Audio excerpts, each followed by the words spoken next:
Hi, good night, good night, good night. Once again, we're live in Tobago Updates Television Studios with another live showing of For the Hour. My name is Edison Thomas, always eager and willing to guide the discussion, the fruitful discussion that we're going to have on this program tonight. All right, but I hope that you guys had a great day so far. Good start to the week as usual.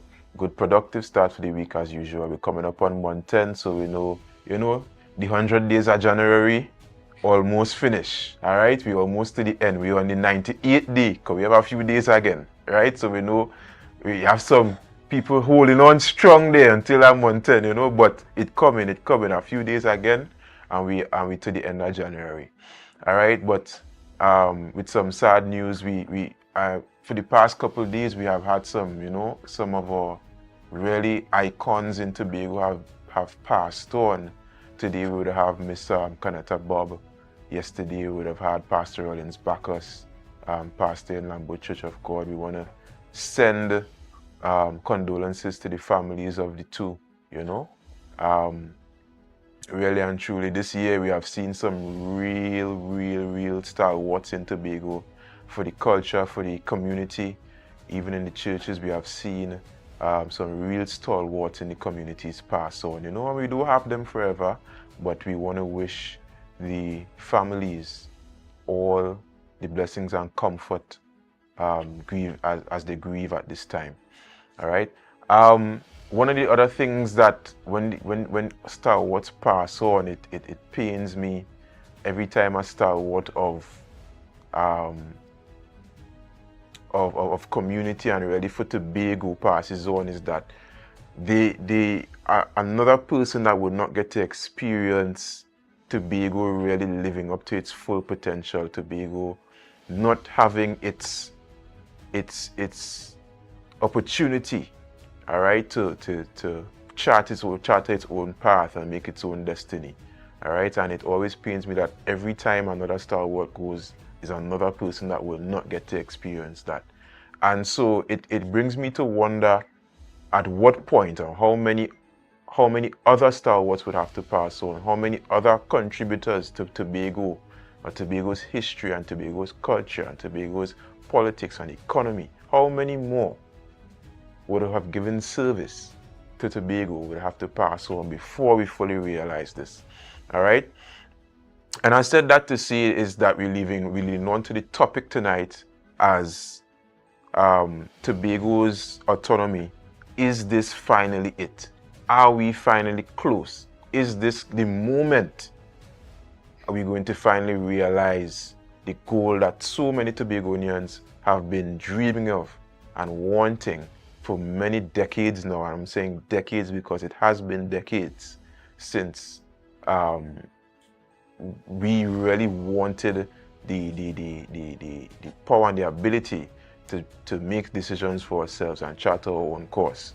All right, and tonight to discuss that, we're going to discuss the nitty-gritties of it, the situations of how it's lining up for us. All right, for us to really take advantage of this moment in time. All right, and we're going to air out what those points are tonight on tonight's program and what could be the outcomes. All right, but let me introduce our panelists for tonight.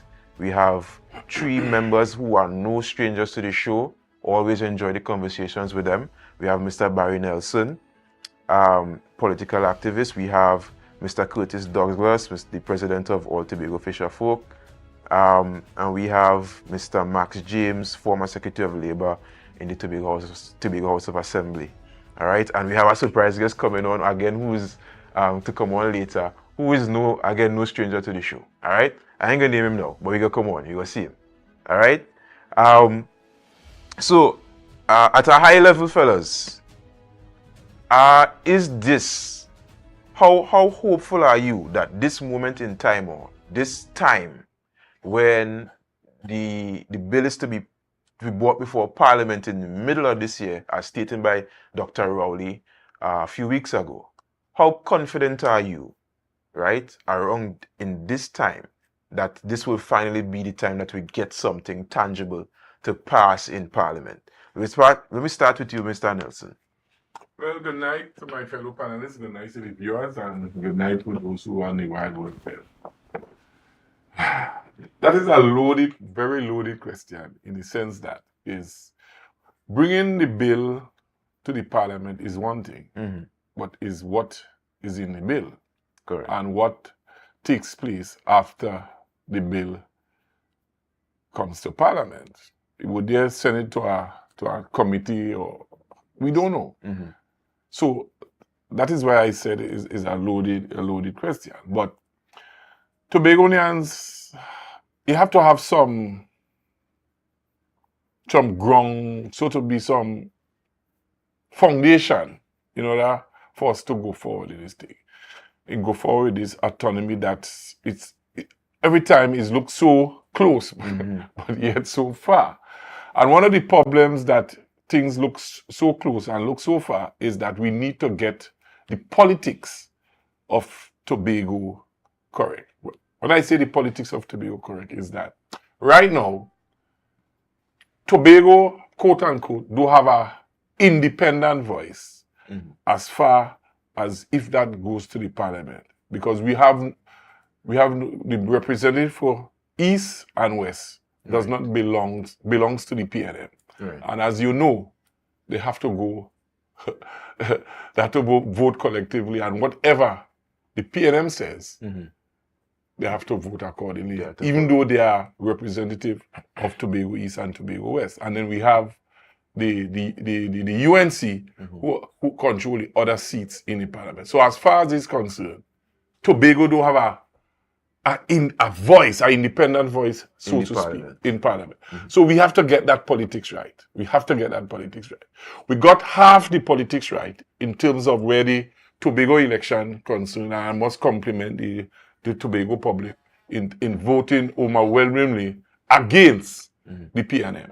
Because from that, so we start off from a good position. So it's just to get whenever the Tobago the national elections call, that we vote as how we vote in the Tobago House of Assembly against the PNM. No matter who other Tobago-based party goes up, I don't mind your vote. But you must vote against the PNM, because most likely the UNC will not think, and no other Trinidad-based party will be here. So that at least we have an independent voice. Secondly to that, Tobagonians have to understand the reason why we have to get this autonomy. And sometimes things happen around us, Republic Bank opened a branch in Orkinskio about 4 or 5 years ago. Recently, First Citizen opened a new branch, Kano Bay. JMB came to Tobago. Recently, finally the central government sees fit to give us the expansion of the terminal building, and then you have a housing project look at Bacolet, where hardly any Tobagonians have the money to buy a lot. I could be wrong. I have not done the research, but I'm sure if it have 100 lots there, I don't think a quarter of Tobagonians could purchase lots there. So the point I'm making is that there is something that these investors seen happening in Tobago, and Tobagonians not seeing, because they keep saying that Tobago don't contribute to the coppers of Trinidad and Tobago, but yet these banks, these big financial institutions, and as you know, banks are in business to make money. So why would they build these facilities and Tobago? They keep saying that all Tobago could get sugar cake and Benin ball and mango and why? It's something that we Tobagonians not seeing. So it have to be something Tobago has that we as Tobago are not seeing, and we have to be cognizant of what's going on and see things that is happening around us. And yet Trinidad is saying that we cannot stand on our own. But yet millions and billions of investment is taking place And so you have to be something. So we have to be cognizant of that. And in order to be cognizant of that, we have to get our politics right and continue to vote. We have a strong leader of the House of Assembly. The only person in Trinidad and Tobago that the Prime Minister cannot speak to and control is our Chief Secretary. And Tobagonian must be proud of that. Right. All right, Curtis. How confident you is that we're going to get in this time? Good night, Tobago, my colleagues, and my regards to all those who have lost loved ones in Tobago and icons in Tobago. Not only that, for all the families right now are grieving. I send my condolences to every one of them. I would have also get to understand that Ishwar Gabaran Singh have passed away. Okay. He had played a very good role in my life, in my growth and development. So, and the tourism sector in Tobago. And the tourist sector in Tobago. So, even though he was not a Tobagonian by birth, he would have contributed more than some of these people who haven't contributed anything. So, my regards go to him and his family. Right. When we speak of in terms of autonomy for Tobago, my view on the autonomy and my followers' views on the autonomy is that Tobago should have to be put through a voting system through Parliament to define what is Tobago or who is Tobago, right? There should be a referendum, and while that referendum is running, Tobago should have the autonomy automatically, where we will be able to make our own laws and to govern ourselves. The autonomy and the freedom we live in here in Tobago is Eric Williams' dream of how Tobago should have been, or how he would like Tobago to be, and like Trinidad to be, is a man's dream. It's about time Tobagonians have their own dream and be able to put what they want and how the way of life they would like to have in Tobago, not from someone's dream. So when you said how confident I am, the only thing I'm confident in is in the Lord, not man.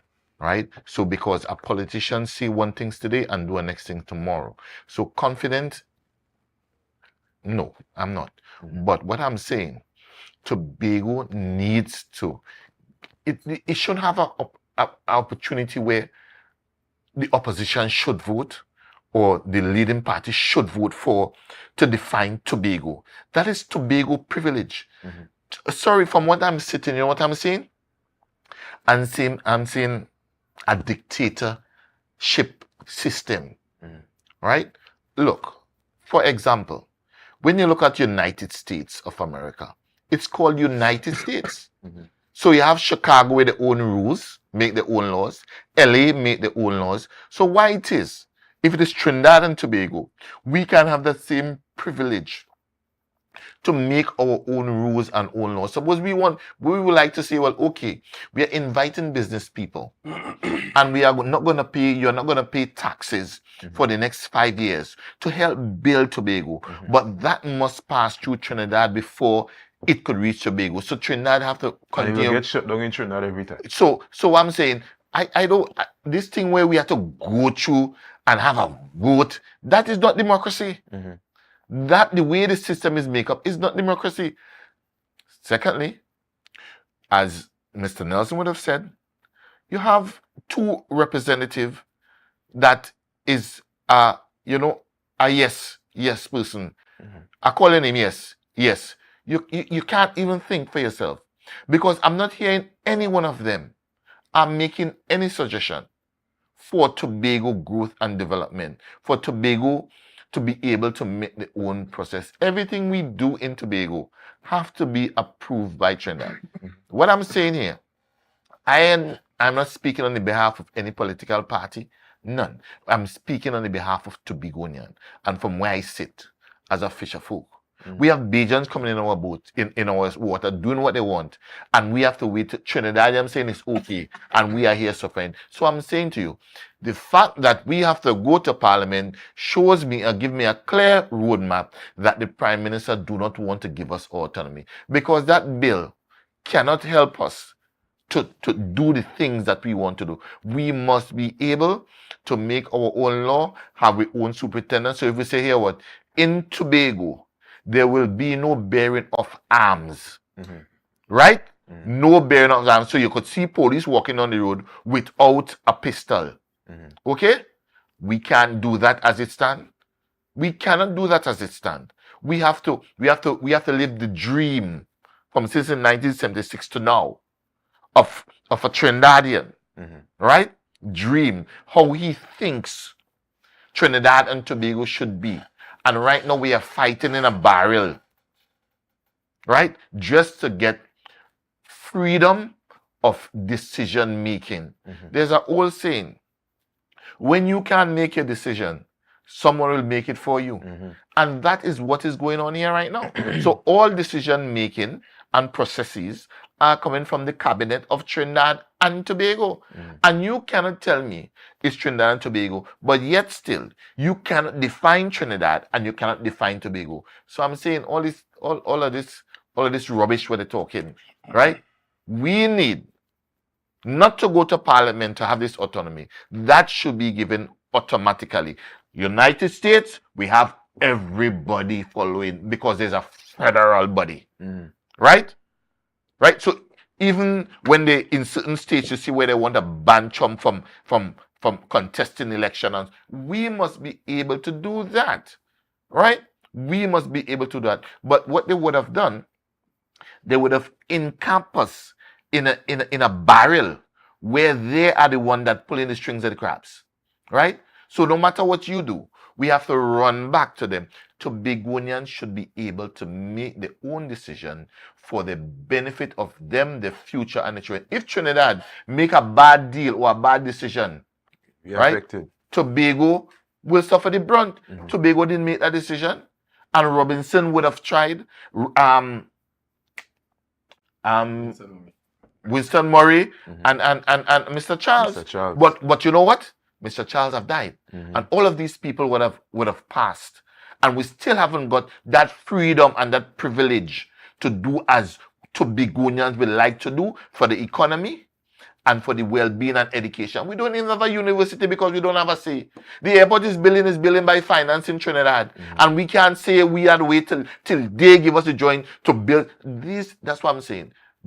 That autonomy bill, we should, if Kamala and them decide not to vote against for it, and it happened in the past, the Hansard going to show, right? So I'm saying to you, we should get that automatically without a vote. That means we are in bondage and we are being advantaged by the colonial masters in Trinidad. But for now, I'll leave it to Mr. James.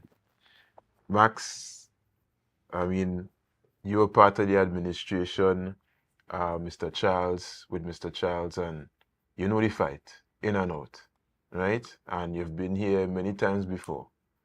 But do you see it happening this time?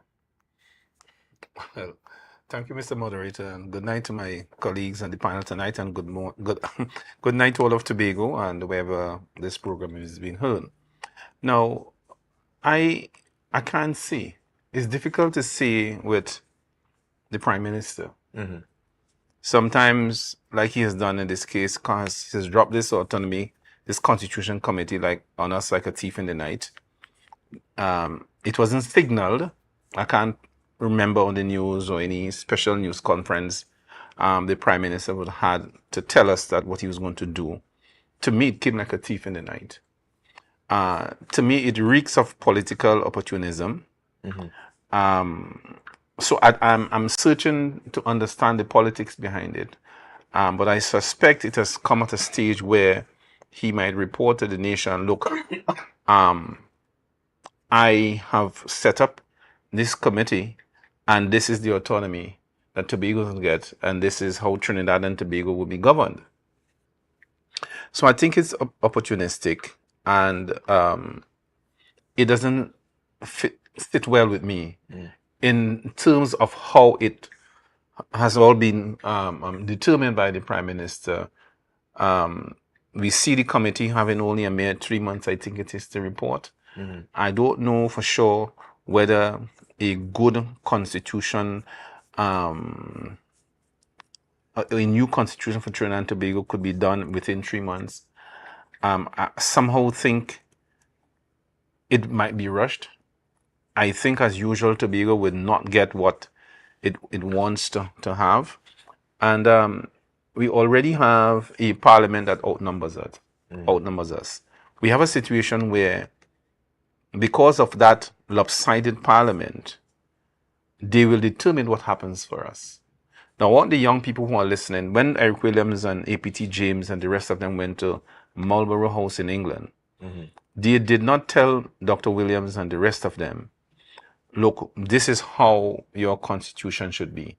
This is how you should govern. They said, look, you want your independence, you take your independence.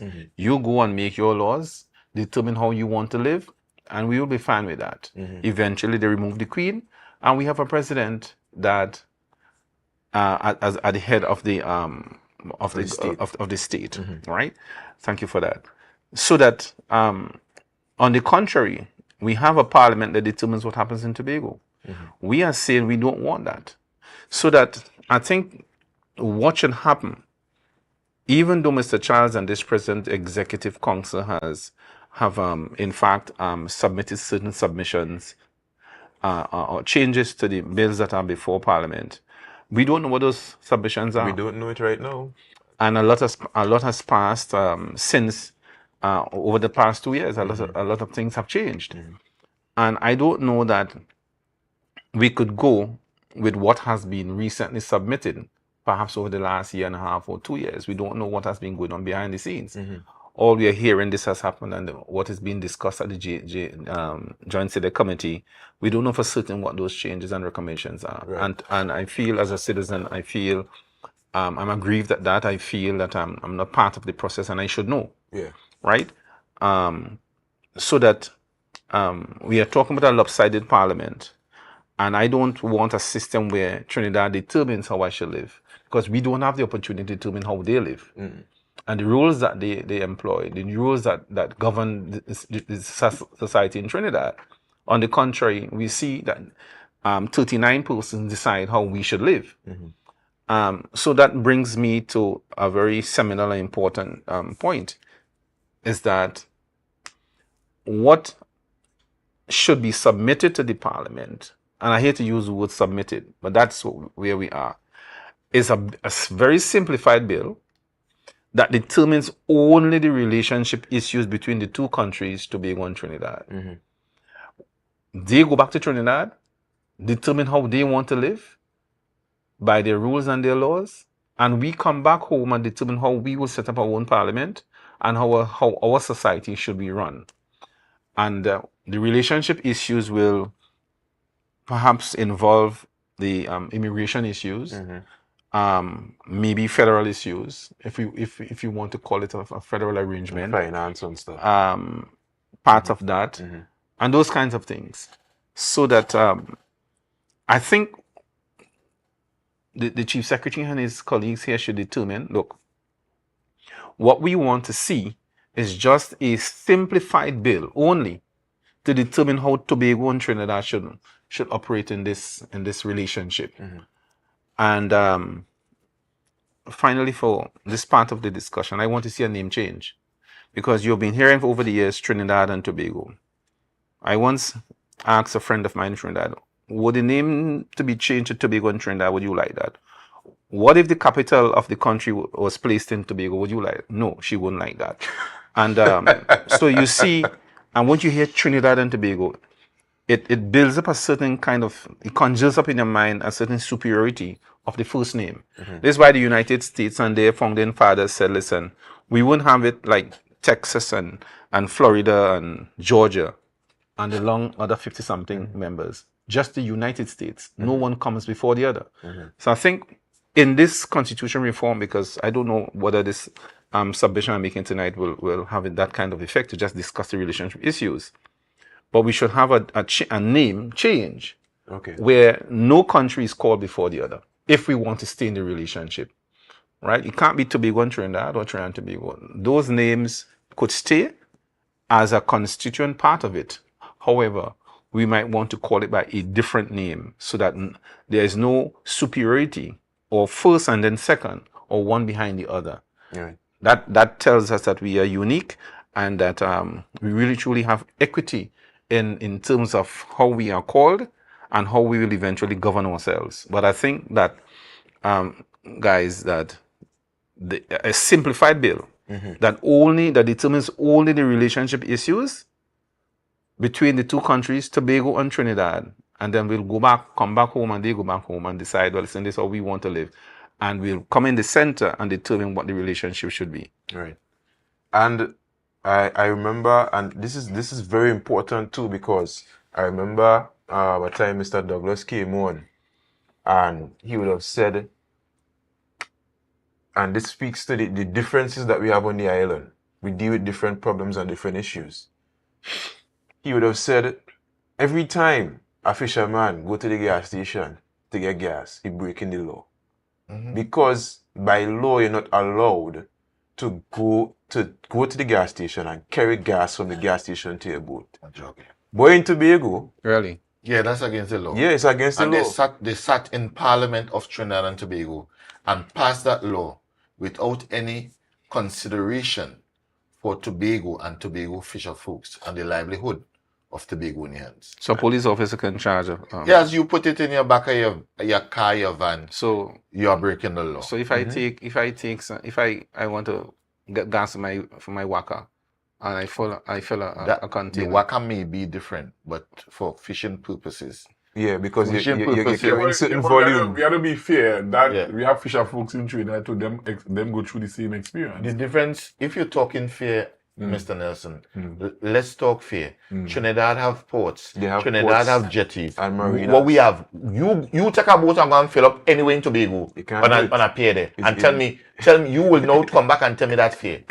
It Get that. is impossible to do You, in Tobago. if you could jump in a boat which I will provide for you within 15 minutes or less, and you go anywhere in Tobago on a port or a marina and fill up, I'll pay you $500,000 a day. It is impossible. So what you're saying is that most of the fishing depot, so to speak, have those Yes, fillers. yeah. Well, no, I know. Look, I- when they take that into consideration, they did not even do a cursory visit in the diaspora, the fishing diaspora in Tobago, to see how that would fit into. And it goes back to what I'm saying again. We have to depend on the opposition leader and Trinidadians to make a decision to the direction of the future of my children, your children, and grandchildren would be in the next 5, 10, 15, 20 years from now. That decision lies in the bosom of the dragon in Trinidad that decides whether or not we should be able to catch fish or to eat shrimp or not. So we locked Right. Right? All right, General, I want to frame up this for you. And the reason why we asked this question tonight, if this could be it, is because we have a number of things that are lining up that never really presented itself before in our history. All right. Now we have 2 elections coming up in a very short space of time. All right. We have THA elections first, which would be both taking place next year. No, you have No, the no, national no. elections Na- first. Sorry, you have National general elections. elections first, It'll be and then we have THA elections. early Please. 26, right? Yeah, it'll be early 26. Well, we're looking if it could be December as well, but it could be December, but it will be close, right? Now the situation is that the current central government administration hold a very slim majority, all right, in parliament. They only have probably about 2 or 3 seats, 23 to... right, to 18 or 19 or like that. And so Tobago now holds the cards if it so pleases, and I wanted to make this clear to the population. Tobago holds the cards as to who is going to be in power for after the next general election. If we control those 2 seats, where those 2 seats go, all right? If it is that they choose to give it to an independent party, that party could choose to either work with the PNM or work with the UNC or whatever the case may be. We have the cards in our hands. Now, the thing is, when it comes to that, and the autonomy, dangling the autonomy, and I don't want it to be another dog whistle, but as Mr. James would have said, it's very opportunistic. right? Because Dr. Rowley would have said, hey, we're bringing it back this year. The thing is, he very well knows that if it gets struck down in Tobago, he could blame the opposition. If he blames the opposition, Tobago will see that we vote back the PNM, right? Now, if it is that the opposition does say, yes, give them it, he gets to take all the credit. That's what I'm saying. That's Right? what I'm saying. He gets to take all the credit, all right? He gets to take all the credit of, I was in charge of the administration to get Tobago, and that would have been something that is legacy building. He will take that more than A&R Robertson will take it, then Ho-Choi will take it. He will claim that, right? So, Well, I wanted to ask, is it now, as I'm saying, the opportune time for all of this to line up for us to get it? Because it's looking like it is more to us getting it than not getting it. But the question is now is what we're going to get. Well, let me jump in here first. Go ahead. I know that will pique your interest. They are saying is that the last shall be first. Go ahead, Mr. Abji. There are two important events that will be coming up around 25, end of 24, 25, early 26, as the elections outside period, January 2026, maybe, right? The 6th of December, you have 90 days. Right? So we Oh, can 90 agree on days, that. okay. Thereabout.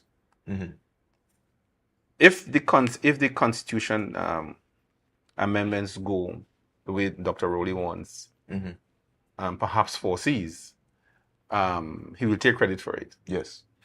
Second event is the international airport that is currently being built.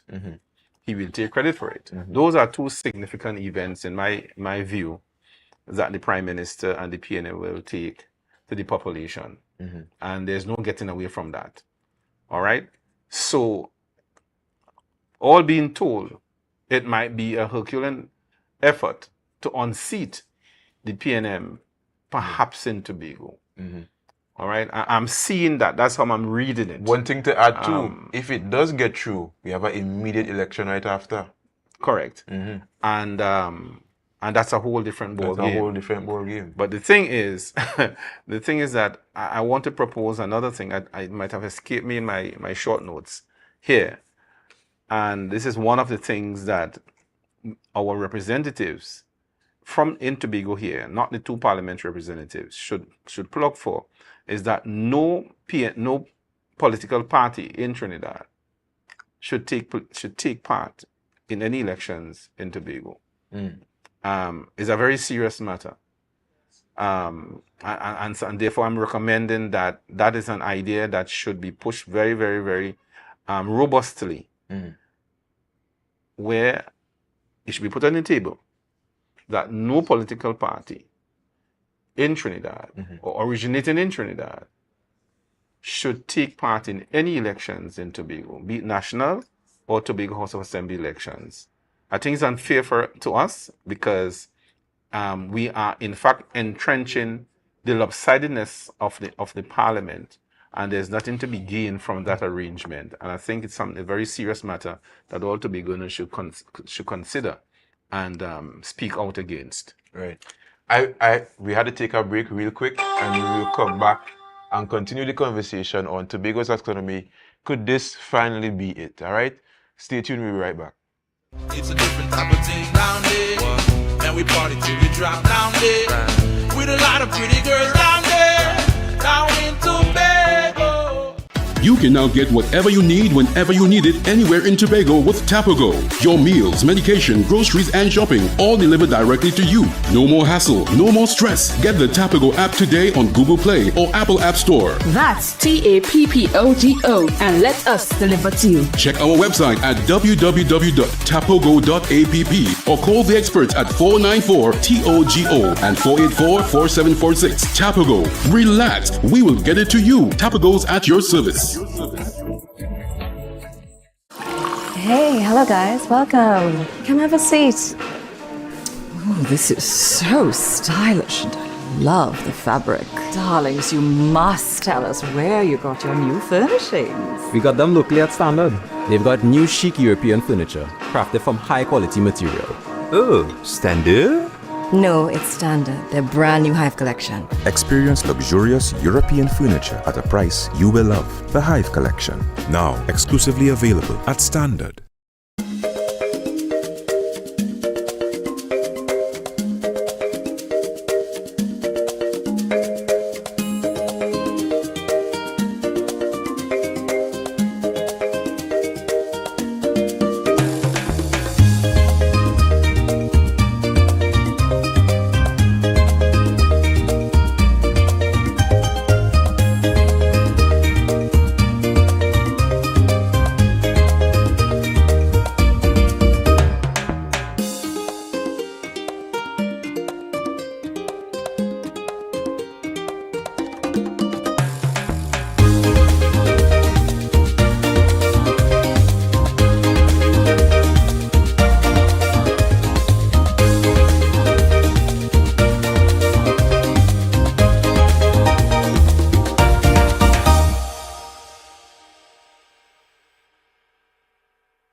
All right, and we're back. We continue the discussion on Tobago's autonomy. Are things finally lining up for us? Could this be it? All right, and before we left off, Barry would have wanted to chime in on the last point if this would have been very opportunistic for Dr. Rowley. Go ahead, Barry. No, remember I mentioned in I spoke to this in my opening statement when I said that we in Tobago have to get our politics right. And it's time, you remember our chief secretary told the prime minister to mind his business. I didn't use the adjective on air. To mind his business. No, we have to turn that around and tell Tobagonians to mind their damn business, because for years we in Tobago looking to vote, decide who wins in Trinidad. Yeah. And we lose. We have gone down, you mentioned, we have gone down that road already. We have gone down the road of giving our 2 seats to some party in Trinidad to form the government. We have done that. And what Tobagonians have gotten? We have gotten nothing.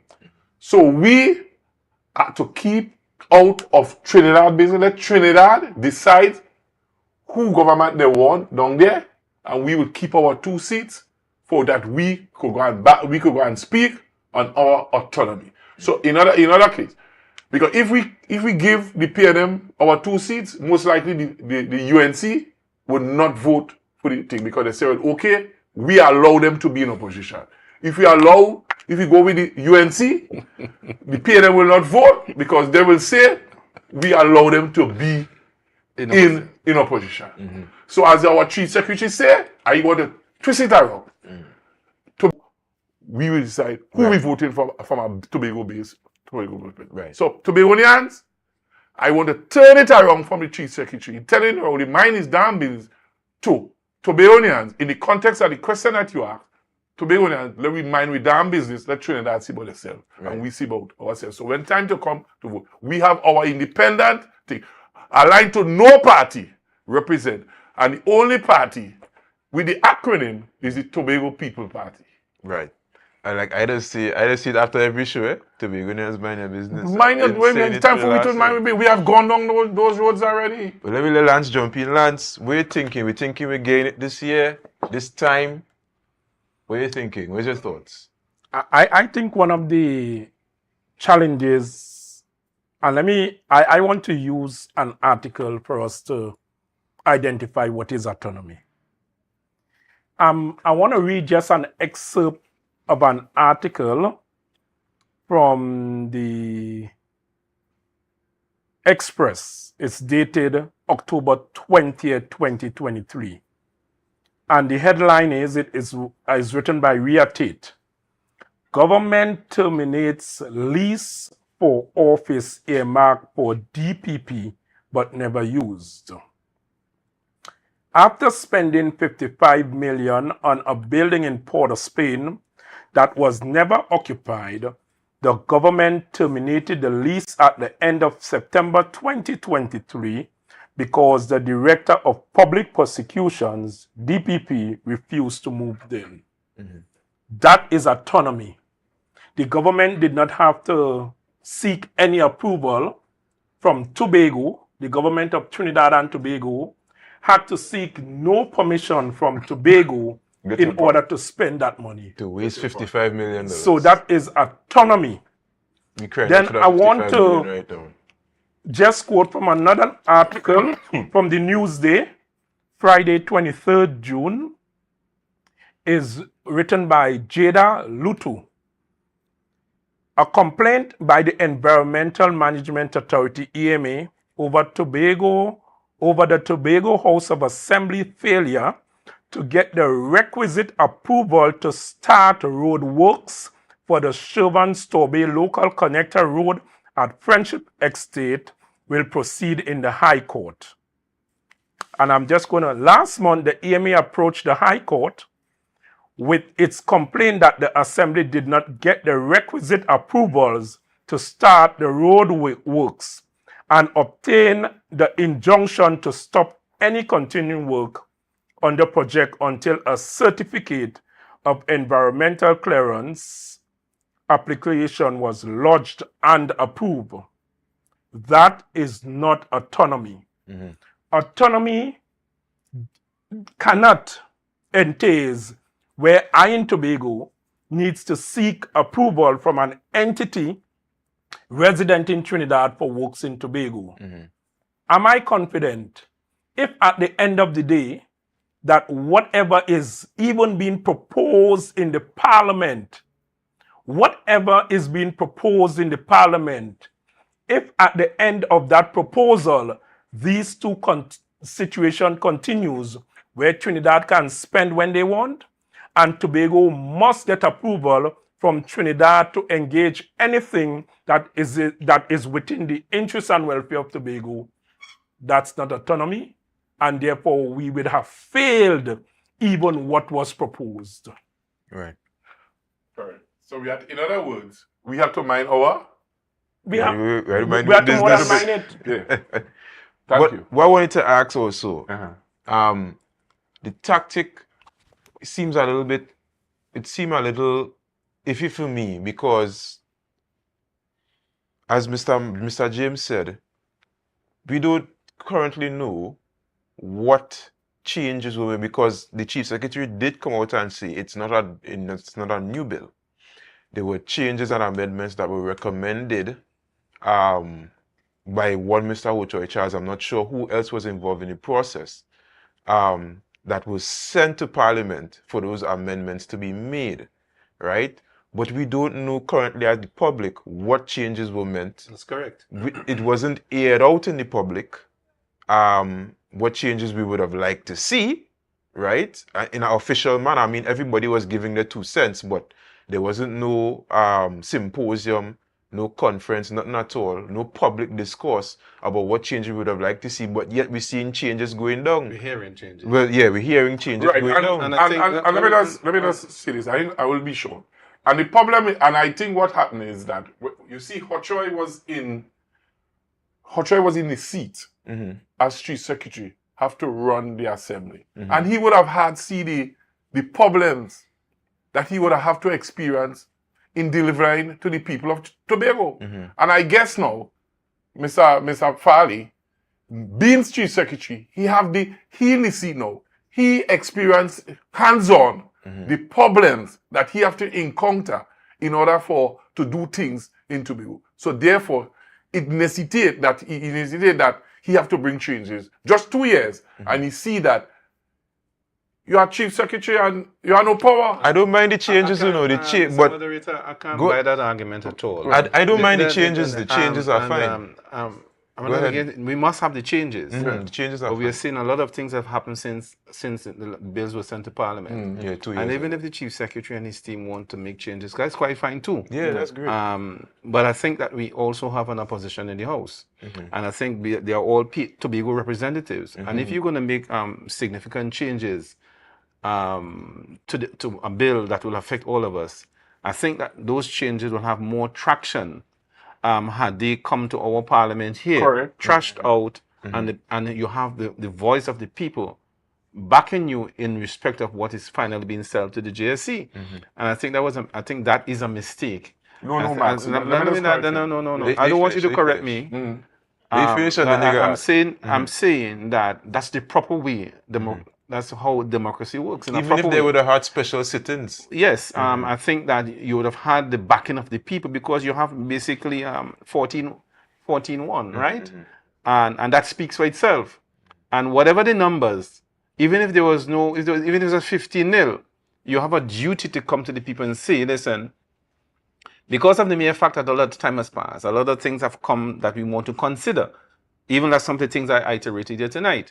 Or reiterated here tonight, name change, parties voting only from Tobago in the elections and so forth, and all the other things that we want to see happen. At least bring it here. You have the backing of the House, which is a constitution, as a constitutionally body, stated body, and I think that should happen. Bring the changes to the House. Let us see what they are. Let us validate them or invalidate them. And then you send them to Parliament and to the GSC. You may say time was of the essence. And that is the point. But those things... That is the point, Max. It's still a non-argument, but it is an escape route. It doesn't take 2 weeks because that has been... The GSC has been in abeyance for almost 2 years. 2 years, yeah. And therefore you had sufficient time to do it. No, so I'm just... Man, me interrupt you. I'm just saying that these are fundamental matters. And I don't want you sending anything to JSC or the Parliament I don't know that you're sending. Because what you're doing, you're putting my concerns out the door and the concerns of other Tobagans out the door and saying only what Ho-Choi says. Ho-Choi didn't have all the answers. I worked with him. So I could tell her he didn't have all the answers. But we're not dealing with Ho-Choi tonight. We're dealing with process. And the process that we have a house here, we should know. All right, go ahead. No, and I agree with Max. But the time for when to send in these things, it had a deadline. So it couldn't, which I agree, is the best place. We have changes, and the people of Tobago supposed to know. And the debate, I agree with that. But in this instance, the changes that what I just put forward by the party back then, the PDP back then, by Fad and Ho-Choi, they had a deadline to send it. I agree with Max. Probably after they could have come in the House with the PDP, which I agree, and debated so that the people of Tobago could have known what went on. I agree. And there's still your time, but we have not heard of the process. But say that. But don't say that. And to compound it, Mr. But speak the truth. Speak what happened. I'm speaking the truth. I'm saying even when the deadline was given, a meeting could have been hastily arranged and a debate taken place even over 3 or 4 days. There's no excuse about it. And then we have this lopsided Constitution Committee being put in place by the Prime Minister. Why half of it couldn't be Tobago? There are many eminent scholars from Tobago. It should be half, ideally, because... So why shouldn't we have, Mr. Moderator? It should be half. And even if it's not half, why only one? And you're looking and you question what is tokenism. Because they ain't really bunk for the fella. Most times they're really bunk for the fella. When it comes to state boards and stuff. I mean, he's an eminent public officer. But I'm saying, having said that, why couldn't it be 2? Why couldn't it be 3? 3 or 4. Or 4. Or more from Tobago than in Trinidad? Because the matters affect us more. Never happen. Well, this is the point. So I'm saying we always in a situation where we are understated and we're on the back foot. Right. And I'm saying these are the things that Tobagoans must consider. All right? And we are not hearing anything from our representatives, from the independent senator, and even from the executive council here. Right. They should say, listen, we don't like the composition. Let's be franco-ment about it. We don't like the composition. That's why we have voted my representative, to say we don't like the composition. What's wrong to say that? Right. And we're letting this thing go on and drag on like that. We don't like the composition. As we're wrapping up, I want to ask Lance this last question here. Lance, can we judge the current administration? Because the current administration is who, and I know Barry going to answer that question by asking Lance. Yeah, no. Right? We know the current administration would have campaigned, well, under the PDP banner, they would have campaigned and they said they carry on the PDP mandate into the current party. But they would have campaigned on getting Tobago this autonomy and fighting for it on our behalf. Should it not come to pass, or does it not, should it not be passed in Parliament, right? Or the submissions from the party be passed in Parliament? Can Tobagonians then make a judgment on the performance of the current administration, right, as a failure on one of the promises based on that? Because that's one of the main things they campaigned on. What do you think about that? Tobagonians are an rather interesting judge of character. And Tobagonians are no longer hoodwinked. Tobagonians are able to discern that the actual process and the task of autonomy is fouled even from the beginning. Even from the beginning. And they are going to express this sentiment to the central government, interestingly, in the next 2 elections. They have rather interesting ways of and when they question you, the Tobagonians, they express it politically by having you take the back seat. They put you into a position. So you're saying, if the judge, we judge in the election, he will see it in the election. No, they're going to let the central government know, listen, your karma magaibi, we big enough. Right. Well, I don't even, well, that will be so nice. and you know, I will be 60. I will be 60 next year, and that will be a lovely gift for your 60th birthday. I'm talking it into me that happened. To see two Tobago centrist representatives. Of course, I know, but no, but that's serious. No, that is needed because you know, Mr. James said, why should we allow 39 people in Trinidad to determine us? And we in Tobago want to add 2 more. Right. To make it 41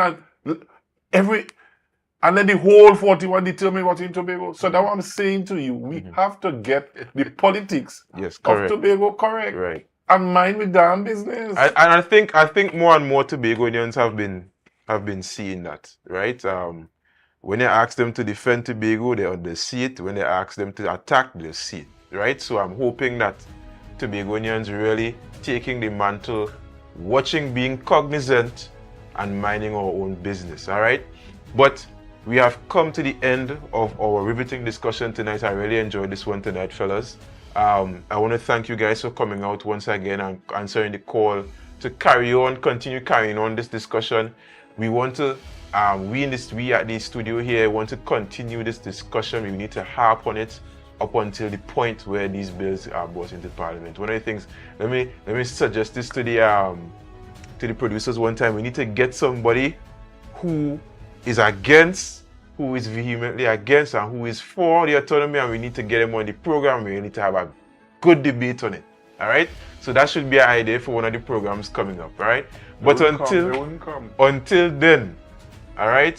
I bid you a good night. Tobagonians, mind your business. I'll see you next week. All right? Have a great week.